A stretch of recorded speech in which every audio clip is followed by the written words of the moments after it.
इसमें कोई शक नहीं है कि एक साफ सुथरा सिमटा हुआ ऑर्गेनाइज घर एक औरत के सलीकामंद होने का सबूत है।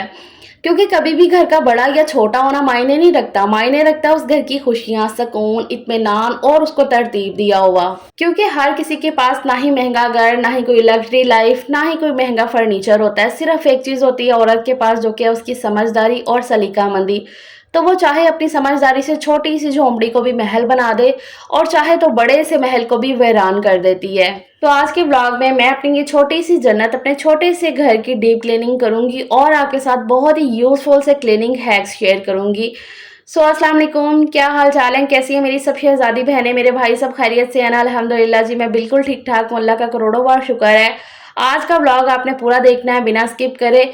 बहुत सी यूजफुल सी चीजें आपको देखने को, सुनने को मिलेंगी। तो यहाँ पर अर्ली मॉर्निंग से मैंने अपना व्लॉग शुरू किया है नाश्ते से। सुबह के 7:30 बज रहे हैं, बच्चे जस्ट अभी निकले हैं स्कूल के लिए, और उनके जाते ही मैंने अपने लिए भी नाश्ता यहाँ पर तैयार कर लिया। सबसे पहले ब्राउन ब्रेड बनाई है, मतलब कि उसे जो है हल्का सा टोस्ट कर लिया, साथ में एक अंडा फ्राई कर लिया था, हाफ फ्राई किया मैंने। और आज मैंने चाय बना ली है अपने लिए, क्योंकि आज मेरा दिल कर रहा था चाय पीने को, काम भी काफ़ी ज़्यादा करना था। काफ़ी दिन से मैंने चाय जो ना बिल्कुल स्किप की हुई है।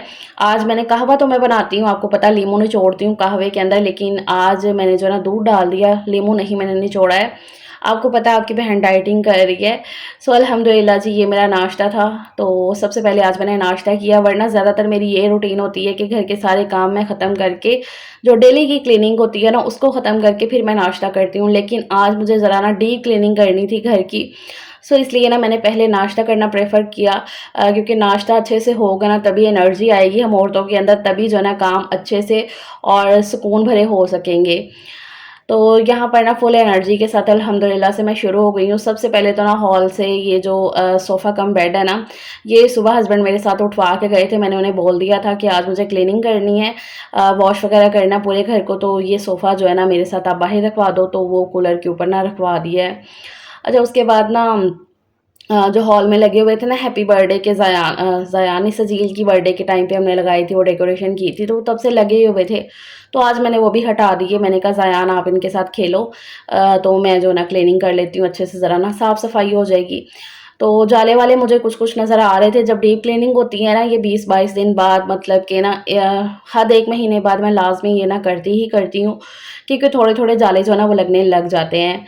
तो यहाँ पर ना कोनों कोनों में जो जाले लगे हुए हैं ना, हल्के फुल्के से झाड़ू मैंने पकड़ लिया और इसके साथ में जो है ना उतारना शुरू हो गई हूँ। जब भी आपने डीप क्लीनिंग करनी है ना, सबसे पहले चाहे डीप क्लीनिंग हो या आपकी नॉर्मल क्लीनिंग, अगर अपने टाइम से आप चीज़ों को शुरू करोगे ना, जैसे कि अर्ली मॉर्निंग से, तो आपका जो टाइम है ना बहुत ज़्यादा वेस्ट नहीं होगा और बहुत ही टाइमली आप सब कुछ आराम से मैनेज कर सकोगे। क्योंकि जब आपको पता होता है ना आपने अकेले सब कुछ मैनेज करना है, सब कुछ जो ना अकेले करना होता है, तो फिर आपको जो है ना टाइम का बहुत ध्यान रखना पड़ता है, तभी आप सारी चीज़ों को ना आराम से इत्मीनान से कर सकोगे, कोई भी हड़बड़ी नहीं होगी। तो बच्चों के स्कूल जाते सार इसीलिए जो है ना मैंने फ़ौरन से अपना नाश्ता बनाया और मैं लग गई थी अपने कामों में। सिर्फ़ एक आदत आपकी, दिन का जल्दी आगाज़ करना ही आपकी सारी परेशानियों को ख़त्म कर देता है। अच्छा, यहाँ पर ना फिर ये झाड़ू के ऊपर मैं चढ़ा रही हूँ शर्ट। पहले तो मैंने जो है ना इसी झाड़ू के साथ अंदर की सारी जो है ना जाले वाले उतार लिए, फिर इसके ऊपर मैंने ये डस्टिंग वाली ये शर्ट इस तरीके से चढ़ा के इसको बांध दिया अच्छे से, ताकि ये निकले ना। और ये जो वॉल शीट लगी हुई है ना, इसको मैं ऐसे साफ़ कर लेती हूँ। इसके ऊपर ना काफ़ी डस्ट वगैरह होती है, जो कि आम दीवारों पे ना इतनी नहीं जमती है, लेकिन इसके ऊपर ना डस्ट वगैरह काफ़ी जम जाती है। तो इस तरह से अगर आपके घर में भी ऐसे वॉल शीट, वॉलपेपर वगैरह लगा हुआ है ना, तो ये वाला तरीका बड़ा ही यूज़फुल है। क्योंकि देखो महंगे वो जो टूल्स वगैरह लाना सफाई के लिए, वो तो शायद हर कोई कर लेता होगा, लेकिन इस तरीके से जुगाड़ करके करना, वो हम हाउसवाइफ़ के लिए ना ज़रा कॉमन चीज़ हो जाती है। तो झाड़ू के ऊपर ना मैं ये शर्ट चढ़ा के तो इस तरीके से इसे साफ़ कर लेती हूँ, तो बहुत ही अच्छे से क्लीनिंग हो जाती है, साफ़ हो जाती है। ये वॉल शीट वाली दीवार जो ना पूरी बहुत ही अच्छे से साफ़ हो जाती है, सारी डस्ट इसके ऊपर से निकल जाती है। तो ये वाला तरीका मैंने पहले भी आपको बताया हुआ है, लेकिन आपको पता है मेरी प्यारी-प्यारी सी ऑडियंस नई-नई जुड़ती रहती है, सो इसलिए मैंने दोबारा से शेयर किया है, ताकि ये यूज़फुल आइडिया जो है ना सबको मिल सके। देखने में दीवार देखो कितनी साफ़ लग रही थी ना, और देखो शर्ट कैसी गंदी हो गई है, इतनी ज़्यादा डस्ट जमी हुई थी। इसलिए थोड़े-थोड़े दिन बाद ना मैं ये करती रहती हूँ। हर जो है ना 15-20 दिन गुज़रते हैं और मैं जो है ना डीप क्लीनिंग कर लेती हूँ। ये बड़ी ही ज़्यादा ज़रूरी होती है। आपके जो डेली का घर जो साफ़-सुथरा सिमटा हुआ होता है ना, वो इसी वजह से रहता है, क्योंकि डेली डेली हम इतना ज़्यादा काम नहीं करते हैं। डेली में हमने जो है ना अपना एक माइंड सेट किया होता है कि हाँ जी बस इतने टाइम में ये काम करना है। और डेली की भी काफ़ी मेरी हैबिट्स हैं ऐसी जो मुझे डीप क्लीनिंग में ना उतना ज़्यादा टाइम नहीं लगाने देती हैं। अल्हम्दुलिल्लाह से अगर मैंने डीप क्लीनिंग भी करनी हो ना तो हाथ जो है ना मुझे 1 से डेढ़ घंटा लगेगा और सारे घर के काम जो है ना आराम से हो जाते हैं। खैर यहाँ पर बेड की डस्टिंग करके ना मैंने बेडशीट चेंज कर लिया है, और ये एक बड़ा ही यूज़फुल सा तरीका है ऐसे बेडशीट को स्टक करने का बेड के अंदर। क्योंकि रूम में ना अगर सिर्फ बेड को सेट कर दो ना तो आधे से ज़्यादा रूम जो है ना आपका बिल्कुल साफ़ हो जाता है, सिमटा हुआ लगता है। अगर वहीं पर सिर्फ बेडशीट बिखरी होगी ना तो आपका पूरा रूम ऐसे गंदा लग रहा होगा। इसलिए ना ये छोटे-छोटे से हैक्स अगर कर लेना तो हमारी ज़िंदगी काफ़ी आसान हो जाती है। तो मैंने ना बेडशीट के चारों कोनों पे ऐसे इलास्टिक लगाई हुई है, जिसको मैं मैट्रेस के ऐसे नीचे कर देती हूँ तो बेडशीट जो है ना बहुत कम अपनी जगह से ना हिलती-जुलती है। चाहे बच्चे जो मर्ज़ी करते रहें या हम जैसे मर्ज़ी लेटें, तो बेडशीट इकट्ठी नहीं होती है। बार-बार बेडशीट को जो है ना सही करने की टेंशन, दिक्कत ख़त्म हो जाती है। क्योंकि अपने लिए ही हम आसानियाँ ऐसे ही कर सकते हैं अपनी छोटी-छोटी सी चीज़ों को, ट्रिक्स को लगा के। तो ये जो ना सफाई की परेशानियाँ फिर ख़त्म हो जाती हैं इस तरीके से। वरना अगर बार-बार बेडशीट से ही करते रहो आते-जाते, तो अल्हम्दुलिल्लाह से मैं काफ़ी सालों से ये वाला तरीका फ़ॉलो कर रही हूँ और मुझे बड़ा ही सुकून होता है कि बेडशीट को एक दफ़ा आराम से बिछा दिया। स्पेशली जो कॉटन की बेडशीट्स होती हैं ना ये वाली गर्मियों की, तो मैंने एक वीडियो ऑलरेडी शेयर की हुई है जिसमें मैंने ना समर्स की मतलब की तैयारी बताई थी कि आप जो है ना उसमें क्या-क्या कर सकते हो। तो उसमें मैंने पूरे घर का बताया था, किचन से रिलेटेड कुछ टिप्स एंड ट्रिक्स शेयर की थी, हैक्स वगैरह और ऐसे रोम्स के ना। तो आप जाके देखिएगा सर्च करके, तो आपको ना उसमें ये वाला तरीका भी मिलेगा कि कैसे मैंने इलास्टिक लगाई थी, अगर आप इसमें इंटरेस्टेड हो तो। अच्छा, उसके बाद रूम को मैंने पूरा सेट कर लिया है। मैंने आज मेकअप बॉक्स भी अच्छे से ज़रा सेट वेट करके रखा है। मतलब ना खुद ही उसमें से चीज़ें निकालते रखते हुए ना हम कभी-कभी इधर-उधर रख देते हैं चीज़ें। और आपको पता है जब बेटियाँ हो ना माशाल्लाह से घर में, तो उनको बड़ा शौक होता है मेकअप बॉक्स में मतलब कि कुछ ना कुछ छेड़खानी करने का, तो हानिया भी वही करती रहती है। सो इसलिए टाइम टू टाइम जो है ना मुझे मेकअप बॉक्स भी सेट करना पड़ता है। ख़ैर मैंने वही जो है ना ऑर्गनाइज़ किया चीज़ों को, और उसके बाद जो है ना अंदर की सारी डस्टिंग करके मैं फिर आई हूँ अब किचन की तरफ। तो किचन की भी ना ये जो स्टैंड है ना बर्तनों वाला, इसके सारे मैंने बर्तन निकाल लिए हैं। आज इसको भी मैंने बहुत ही अच्छे से साफ़ किया है, क्योंकि पानी यहीं पे चलता रहता है ना तो उसके हल्के-फुल्के से ना पानी मतलब ऐसे गिर के ना तो उसपे स्टेन्स लगे हुए थे। तो मैंने बर्तन यहाँ पे निकाल के, बिल्कुल हल्के-फुल्के थे, अभी ज़्यादा नहीं थे, और अगर यही मैं अभी ध्यान ना देती, ना करती ना, तो ये स्टेन्स ना पक्के हो जाने थे, पानी के स्टेन्स जो हैं। सो इसलिए मैंने बर्तन निकाले और अच्छे से उनको जो है ना साबुन लगा के और कपड़े के साथ साफ़ कर दिया है, तो स्टैंड एकदम साफ़-सुथरा चमकदार हो गया। उसके बाद जितने भी बर्तन निकले थे स्टैंड के और अभी नाश्ते के जितने भी बर्तन थे वो सारे मैंने धो लिए।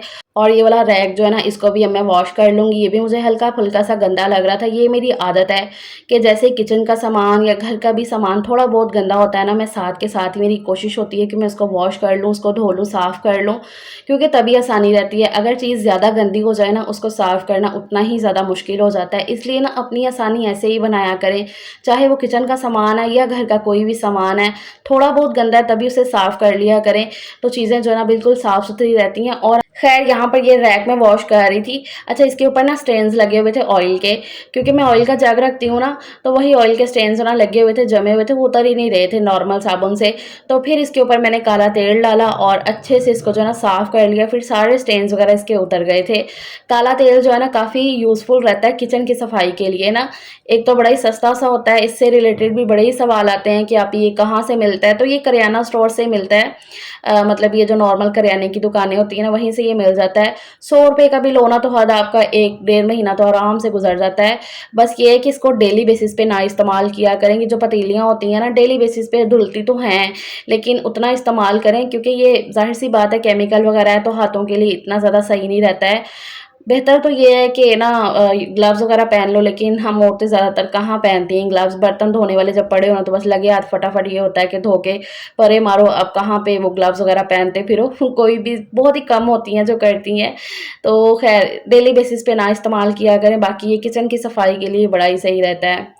अच्छा, खैर मैंने जो है ना किचन की जितनी भी वॉल शीट वगैरह थी ना वो सबको मैंने किया वही काले तेल के साथ ही साफ़ कर लिया था ऐसे लगा के ना स्पंज के ऊपर। तो पानी उसके ऊपर गिरा के और शेल्फ़ के ऊपर भी मैंने वो थोड़ा-सा डाला, फिर पानी डाल के अच्छे से जो है ना वो बर्तन मांजने वाली जो कूची होती है स्टील वूल, उसके साथ मैंने जो है ना शेल्फ़ साफ़ कर लिया और शेल्फ़ भी बिल्कुल चमक गई। ख़ैर जी, किचन की मैंने अच्छे से सफाई-सुथराई, रगड़ाई-वगड़ाई कर ली है और उसके बाद जितनी भी बाल्टियाँ-शाल्टियाँ साइड पे पड़ी हुई थी ना, आटे की बाल्टी और अचार की बाल्टी, वो मैंने उठा के ऊपर शेल्फ़ पे रख दी है ताकि नीचे से ना धुलाई अच्छे से हो जाए।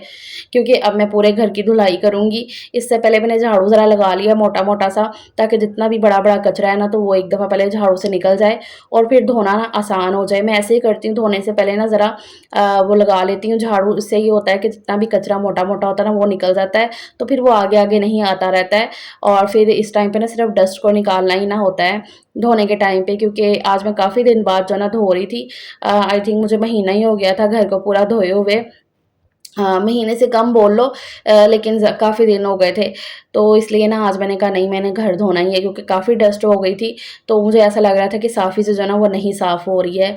तो इसलिए ना मैंने बाल्टियों में पानी भर-भर के ना पूरा घर अपना जो है ना वॉश कर लिया, अंदर से लेकर बाहर तक। बाहर का भी गैराज मैंने वॉश करना है, वहाँ पर अभी सोफ़ा रखा हुआ था कूलर के ऊपर, तो इसलिए बाहर गैराज रह गया। लेकिन अंदर का ये जो मैंने कमरा है, किचन और ये हॉल जो है ना, ये सारा वॉश कर लिया है मैंने। अब मैं वाइपर वगैरह अच्छे से लगा लेती हूँ पूरे घर में वाइपर लगा के।